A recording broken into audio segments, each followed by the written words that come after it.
Hi കൂട്ടുകാരെ, പുതിയൊരു വീഡിയോയിലേക്ക് എല്ലാവർക്കും സ്വാഗതം. ഇനി പാറുവിന്റെ സമാധാനം പോവാണ്. നിധി സത്യങ്ങൾ വിളിച്ചു പറയൂ എന്നുള്ള പേടി പാറുവിന്റെ ഉള്ളിൽ തോന്നാണ് കേട്ടോ. ഇതേ സമയം നിധിയാണെങ്കിൽ ഗൗതമിന്റെ അരികത്തോട്ട് എത്താണ്. അങ്ങനെ ഗൗതമിനോട് ചെന്നിട്ട് പറയാണ്. ഗൗതം ഇങ്ങനെ ഫോട്ടോ നോക്കിയിരിക്കുകയാണ് കേട്ടോ. അപ്പോൾ ഗൗതം ഈ ഫോട്ടോ നോക്കുമ്പോൾ എനിക്ക് ഈ ഫോട്ടോ കാണുമ്പോൾ ചിരിയാണ് വരുന്നത് എന്നൊക്കെ ഇങ്ങനെ ഗൗതം പറയുന്നുണ്ട് കേട്ടോ. അപ്പോൾ ഈ സമയം പാറു ഉടൻ തന്നെ നിധി പറയണേ, ഗൗതം ഇതിൽ ഇനി ഒരാളും കൂടി വരാനുണ്ട്. അതാര്? നമ്മുടെ നിർമ്മലാമ്മ എന്ന് പറയട്ടെ. അത് കേട്ടോടെ തന്നെ നിർമ്മലാമ്മയോ? അതെ, നിർമ്മലാമ്മ ഇതിൽ വരണമെന്ന് പറയട്ടെ. എന്തായാലും ഗൗതം ഇനി ടെൻഷൻ ആവണ്ട. എന്തായാലും ഗൗതമിന് നാളെ ഒരു സന്തോഷിപ്പിക്കുന്ന ഒരു കാര്യം ഞാൻ പറയും. അത് അമ്പലത്തിൽ വെച്ച് പറയണമെന്നാ എൻ്റെ ആഗ്രഹം. അമ്പലം എന്ന വിശ്വാസം തന്നെ എൻ്റെ പോയി. കാരണം ഞാൻ വിളിക്കുന്ന ദൈവങ്ങളെല്ലാം എൻ്റെ പ്രാർത്ഥന കേൾക്കുന്നില്ല. അതുകൊണ്ടല്ലേ എനിക്ക് ഇത്രയും വലിയ പരീക്ഷണങ്ങൾ നേരിടേണ്ടി വന്നത്. അതുകൊണ്ടല്ലേ എനിക്ക് ഇങ്ങനെയൊക്കെ വന്നതെന്ന് പറയുമ്പോൾ അങ്ങനെയൊന്നും പറയാതെ ഗൗതം, നീ ഭാഗ്യവാനാണ്. നിനക്ക് നാളെ ഞാൻ സന്തോഷിപ്പിക്കുന്ന ഒരു കാര്യം പറയുമെന്നൊക്കെ ഇങ്ങനെ പറയണേട്ടാ. ഇതേ സമയം പിറ്റേ ദിവസം രാവിലെ ആവുമ്പോൾ എങ്ങനെ നിധി അമ്പലത്തിലോട്ട് പോകാൻ ഒരുങ്ങാണ്. അപ്പോഴേക്കും പാറുവിൻ്റെ സമാധാനം പോവാണ്. പാറു നിധിയോട് അടുത്തോട്ട് വരികയാണ്. ഇനി എങ്ങോട്ടാ പോകുന്നത്? എങ്ങോട്ടുമില്ല എന്നോട് പറയാതെ, നീ അമ്പലത്തിലോട്ടല്ലേ? അപ്പോൾ ഉടൻ തന്നെ ഇല്ല, അമ്പലത്തിലല്ല, നിങ്ങൾ വന്നേന്ന് പറഞ്ഞ് കൈകൾ പിടിച്ച് വലിച്ചിട്ട്, എടി നീ എന്താടി വിചാരിച്ചിരിക്കുന്നത്? നീ എൻ്റെ മകനിൽ നിന്ന് അടർത്താനുള്ള പരിപാടിയാണ്. അത് കേൾക്കുന്ന നിധി പറയണേ, എന്താ എൻ്റെ പാറുവിൻ്റെ ഇങ്ങനെയൊക്കെ പറയുന്നത്? അമ്മ എന്താ ഇങ്ങനെയൊക്കെ സംസാരിക്കുന്നത്? അത് കേട്ട ഉടൻ തന്നെ പാറു പറയണേ, എൻ്റെ മകൻ എന്നിൽ നിന്ന് അടർന്നു പോകാനല്ലേ, നിർമ്മലയാണ് അമ്മ എന്നുള്ള സത്യം പറയാനല്ലേ ഈ പറയുന്ന ഗൗതമിനെയും കൊണ്ട് അമ്പലത്തിലോട്ട് പോകുന്നത്? അത് കേട്ട ഉടൻ തന്നെ നിധി പറയണേ, എന്താ ഞാനത് പറയാതിരുന്ന തെറ്റല്ലേ? ഗൗതം ഇപ്പോൾ എല്ലാ സത്യങ്ങളും അറിഞ്ഞിട്ടും നിങ്ങളോടൊന്നും ഗൗതമിന് വെറുപ്പില്ല, എന്നോടാണ് വെറുപ്പ്. എല്ലാ സത്യങ്ങളും അറിഞ്ഞിട്ടും ദത്തപുത്രനാണെന്ന് അറിഞ്ഞിട്ടും ആ സത്യങ്ങൾ ഗൗതമിനോട് പറയാത്ത ആ ദേഷ്യം ഗൗതം എന്നിലുണ്ട്. അതുപോലെ ഇനിയും വീണ്ടും ഒരു പ്രശ്നം ഉണ്ടാക്കാൻ പാടില്ലല്ലോ. അതുകൊണ്ട് എല്ലാ സത്യങ്ങളും ഞാൻ ഇനി അവനോട് തുറന്ന് പറയുകയാണ് എന്ന് പറയട്ടെ. അപ്പോൾ അത് കേൾക്കുന്നതിനോട് കൂടിയിട്ട് പറഞ്ഞങ്ങ് ദേഷ്യം പിടിക്കണേ, ഞാനങ്ങ് മരിച്ചാൽ മതി എന്നാണ് നിന്റെ ആഗ്രഹം. നീ അത് പറഞ്ഞു കഴിഞ്ഞാൽ എൻ്റെ മകൻ എന്നിൽ നിന്ന് പോയി കഴിഞ്ഞാൽ അവൻ്റെ അമ്മയോട് അവന് കൂടുതൽ സ്നേഹം, പിന്നെ എൻ്റെ മകൻ എന്നെ സ്നേഹിക്കില്ല, അപ്പം ഞാനങ്ങ് മരിക്കും, അത്ര മതിയല്ലോ എന്ന് പറയുമ്പോൾ നിധിക്ക് അത് പറയാൻ പറ്റാത്തൊരു സാഹചര്യം പാറോടെ ഉണ്ടാക്കുകയാണ് കേട്ടോ. പിന്നീട് ഗൗതം ഇങ്ങനെ കിടന്നുറങ്ങാണ്. ഗൗതമിൻ്റെ അടുത്തോട്ട് വസുന്ധര എത്തുകയാണ് കേട്ടോ. അപ്പോൾ വസുന്ധര എത്തുമ്പോൾ ഗൗതം ഇങ്ങനെ ഉറക്കത്തിൽ ഇങ്ങനെ മയങ്ങി കിടക്കുമല്ലോ. അപ്പോൾ ഗൗതം എന്ന് പറയുമ്പോൾ എന്തമ്മ എന്നിങ്ങനെ മയക്കത്തിലും ഇങ്ങനെ വിളിച്ച് പറയുന്നുണ്ട് കേട്ടോ. അപ്പോൾ ഇത് കേട്ട ഉടൻ തന്നെ ഗൗതം ഈ ഒരു അമ്മ എന്ന് വിളിച്ച ഉടൻ തന്നെ വസുന്ധരക്ക് വലിയ അലിവ് തോന്നുന്നു. അപ്പോൾ വസുന്ധര പറയാണ്, എൻ്റെ പൊന്നു മോനെ, നീ ഇപ്പോഴും ഈ അമ്മയെ ഉറക്കത്തിൻ്റെ ചെറിയൊരു ഉണർവിൽ എൻ്റെ ശബ്ദം കേട്ടപ്പോൾ നീ അമ്മ എന്ന് വിളിച്ചല്ലോ. പിന്നെ എന്തിനാണ് നീ നിന്റെ ഉപബോധ മനസ്സിലും അമ്മ എന്ന സ്ഥാനം എനിക്ക് തന്നിട്ട് നീ എന്തിനാണ് പൊന്നുമോനെ എന്നെ വിട്ടു പോയത്? നീ ഒരിക്കലും ഒരു ദത്തപുത്രനല്ല. ഞാൻ നിന്നെ സ്വന്തം പെറ്റമ്മ അല്ലെങ്കിലും നിനക്കറിയാലോ ഞാൻ നിന്റെ പെറ്റമ്മയല്ല എന്ന്. പക്ഷേ എങ്കിലും കൂടി ഞാൻ നിന്നെ സ്വന്തം മകനെ പോലെയല്ലേ ഞാൻ നിന്നെ വളർത്തിയത്. പിന്നെ എന്തിനാണ് നീ വീട് വിട്ടിറങ്ങിയത്? എത്രമാത്രം വേദനയാണ് എന്നിൽ ഉണ്ടായത്. ഞാൻ തന്ന സ്നേഹത്തിന് കുറവ് വന്നോ എന്നൊരു തോന്നൽ എന്നിൽ ഉണ്ടായി നീ വീട് വിട്ടിറങ്ങിയപ്പോൾ.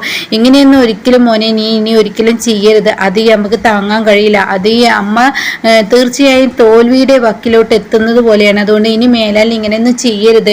എൻ്റെ ഗൗതം എല്ലായിടത്തും ജയിക്കണം, എല്ലായിടത്തും വിജയിച്ച് നിൽക്കുന്നത് കാണാനാണ് ഞാൻ നിന്നെ ഇങ്ങനെ ഉഷിരോടെ വളർത്തിയത്. അതുകൊണ്ട് തന്നെ എല്ലായിടത്തും പൊരുതി തന്നെ നീ ജീവിക്കണം. എന്തെങ്കിലും ഒന്ന് കേൾക്കുമ്പോൾ തളർന്നും കൊണ്ട് ഇവിടെ നിന്ന് പോവില്ല വേണ്ടത് എന്നൊക്കെ ഇങ്ങനെ പറയുന്നുണ്ട്. അപ്പോൾ ഈ വാക്കുകളൊക്കെ ഇങ്ങനെ കേൾക്കുമ്പോൾ ഗൗതമിന് അത്ര അങ്ങ് സ്നേഹം വസുന്ധരയോട് തോന്നില്ല. കാരണം വസുന്ധര കാട്ടിക്കൂട്ടിയത് അങ്ങനെയാണല്ലോ.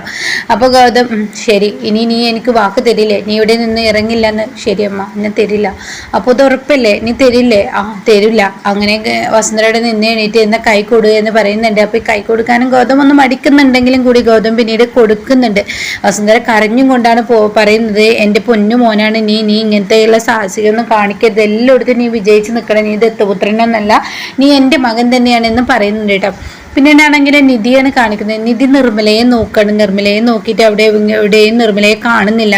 അപ്പോൾ നിധി പുറത്ത് വന്നിട്ട് വസുന്ധര ഇങ്ങനെ പുറത്തിരിക്കുന്നുണ്ടാവും. അപ്പോൾ ഈ സമയം ഇങ്ങനെ പാറു പുറത്തോട്ട് വരുന്നുണ്ടാവും. അപ്പോൾ പാറുവിനെ കണ്ടവിടെ തന്നെ നിധി ചോദിക്കണം, അമ്മ എവിടെ നിർമ്മലാമ്മയെ കണ്ടോ എന്ന് ചോദിക്കണ്ട. അത് കേട്ട ഉടനെ ഇല്ല, രാവിലെ മുതൽ അവരെ കണ്ടില്ല. അത് കേട്ട നിധി പറയാം, രാവിലെ മുതൽ കണ്ടില്ലെന്ന്, എന്നിട്ട് എന്താ അമ്മ തരാത്തത്? അത് കേട്ട ഉടനെ തന്നെ പാറു പറയണം, അവൾ അമ്പലത്തിലോട്ടേക്ക് പോയിട്ടുണ്ടാവും എന്ന് പറയട്ടെ. അപ്പോഴാണ് ശിവാനി ഇങ്ങനെ ഇറങ്ങി വരുന്നത്. അപ്പോൾ ഉടൻ തന്നെ അമ്പലത്തിൽ പോയിട്ടുണ്ടെങ്കിൽ എത്ര സമയമായി, ഈ സമയം വരെ വന്നിട്ടില്ല, കോഫിയൊക്കെ ഫ്ലാസ്കിൽ ഒഴിച്ചു വെച്ചിട്ടാണ് പോയിരിക്കുന്നത് എന്നും പറയുന്നു കേട്ടോ. അപ്പോഴേക്കും ഗൗതമും ഗോപിയൊക്കെ പുറത്തോട്ട് വന്നു. അപ്പോൾ ഉടൻ തന്നെ നിധി ഇല്ല ഇവിടെ ഇതുവരെ എത്തിയിട്ടില്ല, ഒരുപക്ഷെ അവൾ കുളിക്കുകയാണെങ്കിലോ, അവിടെ പോയി നോക്കിയെന്ന് പറയണ്ട. അങ്ങനെ ബാത്റൂമിലോട്ട് നിധി ചെല്ലാണ്. അങ്ങനെ നിർമ്മലാമ്മ എന്ന് പറഞ്ഞിട്ട് ഇങ്ങനെ ബാത്റൂമിന്റെ ഡോർ ഇങ്ങനെ ഇങ്ങനെ ഇങ്ങനെ കൊട്ടുന്നുണ്ട് കേട്ടോ. അപ്പോഴും ബാത്റൂം തുറക്കുന്നില്ല. അപ്പോൾ വെറുതെ ആ ലോക്ക് ഇങ്ങനെ അമർത്തി നോക്കുമ്പോൾ ആ ബാത്റൂം അങ്ങ് തുറക്കഴിട്ട്. അതോടുകൂടി നിർമ്മല വീട്ടിലില്ല എന്ന് മനസ്സിലാക്കുകയാണ്. അപ്പം നിധി കരഞ്ഞും കൊണ്ട് നിർമ്മലാമ്മയെ എന്ന് പറഞ്ഞ് ഒരുപാട് തവണ വിളിച്ചു നോക്കുന്നുണ്ട്. പക്ഷെ അവിടെ എവിടെയെങ്കിലും നിർമ്മലാമ്മയെ കാണുന്നില്ല. അങ്ങനെ പുറത്തോട്ട് കിടക്കുന്ന സമയത്ത് കാണാം ഒരു ടേബിളിൽ ഒരു ലെറ്റർ എഴുതി വെച്ചിരിക്കുന്ന കേട്ടോ. അത് കാണുന്നതിനോട് കൂടി നിധി അത് എടുത്ത് വായിക്കാണ്. പിന്നീട് ഗൗതം എന്ന് പറഞ്ഞ് അലറി വിളിച്ച് ഹോളിലോട്ട് വരികയാണ്. അപ്പൊ ഈ സമയം എല്ലാവരും പുറത്ത് നിൽക്കുന്നുണ്ടാവും. അപ്പോൾ ഉടൻ തന്നെ എന്താ ഇവിടെ സംഭവിക്കുന്ന അറിയാൻ വേണ്ടി ശിവാനി ഇങ്ങനെ ഇങ്ങനെ പതുങ്ങി വരുന്നുണ്ട് കേട്ടോ. അങ്ങനെ ഉടൻ തന്നെ ഗൗതം നിർമ്മലാമ്മ പോയിരിക്കുന്നു, നിർമ്മലാമ്മ ഈ ലെറ്റർ എഴുതി പോയിരിക്കുന്നു എന്ന് പറഞ്ഞിട്ട് ആ ലെറ്റർ ഗൗതമിന്റെ കൈകളിൽ കൊടുക്കുന്നുണ്ട് കേട്ടോ. ആ സമയം അതിലെഴുതിയിരിക്കുന്നത്, നിർമ്മല ഞാൻ ഈ വീട് വിട്ടു പോകുന്നു, ഞാൻ എൻ്റെ മകനെ തിരഞ്ഞാണ് ഞാൻ ഇങ്ങോട്ടേക്ക് വന്നത്. പക്ഷെ 2 ദിവസമായി ഈ വീട്ടിൽ നടക്കുന്ന കോലാഹലങ്ങൾ കാണുമ്പോൾ എനിക്ക് എൻ്റെ മകനെ കുറിച്ചുള്ള വേവലാതിയായി. കാരണം ഞാൻ ഗൗതമിനെ എൻ്റെ മകനായി കണ്ടിട്ടാണ് ഇത്രയും നാൾ ഇവിടെ നിന്നത്.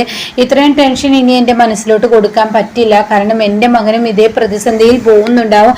അവൻ്റെ അമ്മയെ കാണാൻ വേണ്ടി തിരക്കുന്നുണ്ടാവും. ഇതേ അവസ്ഥയിൽ, ഗൗതമിന്റെ അവസ്ഥയിലാണ് എൻ്റെ മകൻ ഒരു വീട്ടിൽ നിൽക്കുന്നതെങ്കിൽ, എൻ്റെ മകൻ എന്നെ കാണാൻ ആഗ്രഹിക്കുന്നുണ്ടെങ്കിൽ ഞാൻ അവൻ്റെ അരികത്തോട്ട് എത്തേണ്ട സമയമായി. അതുകൊണ്ട് ഞാൻ ഈ വീട് വിട്ട് ഇറങ്ങുന്നു, എന്നെ ആരും അന്വേഷിക്കരുതെന്ന് പറയണ്ട. അത് കേൾക്കുന്ന നിധിക്ക് സഹിക്കില്ല. നിധി പറയാണ്, എന്തായാലും എനിക്ക് പോകണം, എനിക്ക് നിർമ്മലാമ്മയെ കണ്ടെത്തണം, നിർമ്മലാമ്മ അങ്ങനെ വെറുതെ വിടരുതെന്ന് പറയട്ടോ. അപ്പൊ ഇത് കേൾക്കുന്നതിനോട് കൂടി ശിവാനി പറയണേ, അപ്പൊ ശിവാനി പറയണേ, എന്തിനാ അവരെ അന്വേഷിച്ച് പോകുന്നത്, നീ നിന്റെ പണി നോക്ക് ശിവാനി, ആവശ്യമില്ലാത്ത കാര്യങ്ങളിൽ ഇടപെടേണ്ട. അപ്പൊ ഉടൻ തന്നെ നിധി പറയുന്നുണ്ട്, ഇന്നലെ വരെ നിർമ്മലാമ്മക്ക് ഒരു കുഴപ്പം ഉണ്ടായിട്ടില്ല, ഇന്ന് വീട്ടിൽ നിന്ന് നിർമ്മലാമ്മ ഇറങ്ങണം എന്നുണ്ടെങ്കിൽ അതിന്റെ ബാക്കിൽ എന്തോ ഒരു കളി ഉണ്ടായിട്ടുണ്ട്, ആരുടെ കളിയാണെന്ന് പറഞ്ഞ് ശിവാനിയെ നോക്കുമ്പോൾ ശിവാനിക്ക് ദേഷ്യം പിടിക്കാനിട്ടാ. ഇതും എന്റെ തലയിൽ വെച്ച് കെട്ടാനാണ് അവള് ശ്രമിക്കുന്ന ഭാഗത്തിൽ ഇങ്ങനെ നിൽക്കുന്നുണ്ട് കേട്ടോ.